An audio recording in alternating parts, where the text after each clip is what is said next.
Hi, Leslie. Elise Yarkton from the Indiana Organization of Women. Oh my goodness, Elise, please, come in.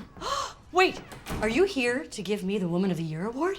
I have a speech prepared. Would you like to see it right now? No. Leslie, we were thrilled to find out you were boycotting that ridiculous primary, but we just got word you've decided to enter. Yeah, well, I agree that it's dumb, but this is not about me, it's about Ben. And he will do more for women than Hartwell. So, you know, lose a battle, win the war, that kind of thing. It's the way to go.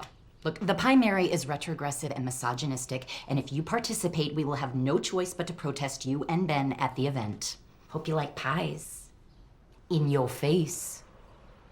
Metaphorically, we'll be civil. Elise, there is no bigger defender of gender equality than Leslie Knope. And my husband, Ben, is a progressive champion of women's rights. Babe, the oven's ready. Chop, chop. Time to get bacon. Daddy want pie. Hi, Ben Wyatt.